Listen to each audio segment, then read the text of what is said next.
It's worth noting that this comic contains 32 pages featuring 24 separate stories. Of those 24 strips, 3 include scenes of children receiving corporal punishment. 2 involve teachers, which are shown here, while the third features a boy being punished by both his father and his scout leader. This wasn't unusual for comics of the time. Having 3 stories in a single issue featuring corporal punishment gives a good indication of how common such scenes were in British children's comics during that era. The first strip is Wacky. Even the title is a reference to corporal punishment. Wacky regularly finds himself on the receiving end of punishment, sometimes because he deserves it, but often simply through bad luck. Dealing with these situations is a central theme of the strip. The second strip is Teacher's Pet. The main character, Patsy, desperately wants to please her teacher.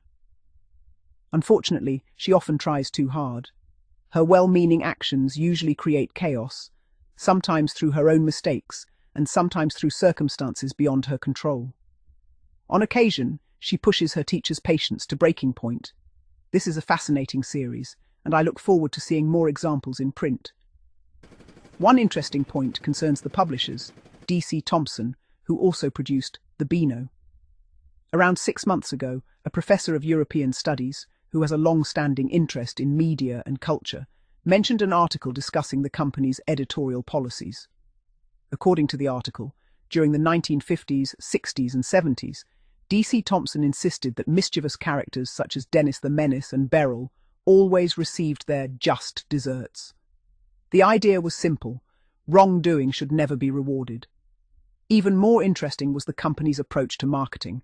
Rather than targeting rough and rebellious children, the comics were intended as a moral influence.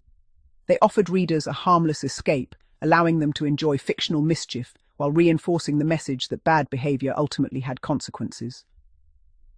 This explains why the troublemakers almost always ended up being punished by the end of each story.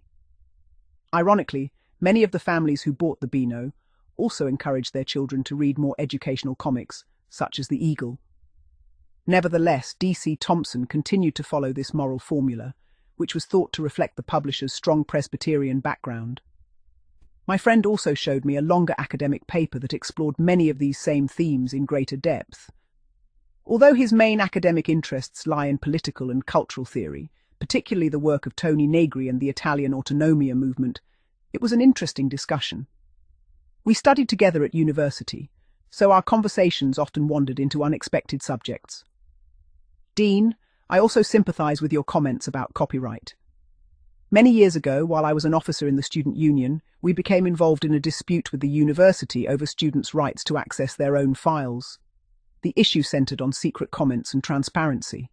The disagreement eventually led to us occupying the Senate and Vice-Chancellor's offices to make our point, and naturally, to examine the files ourselves. During the occupation, we produced a daily newsletter. As a joke, we used Dennis the Menace and Beryl as the masthead characters, and included a couple of light-hearted cartoons poking fun at the university management.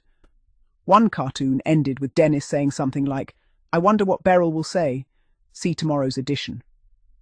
Unfortunately, there never was a tomorrow's edition featuring Beryl. That very night, DC Thomson's lawyers, no doubt tipped off by our rather combative Vice-Chancellor, who I'm sorry to say was Australian, served us with a cease and desist notice. It seems someone at DC Thomson had very little sense of humour.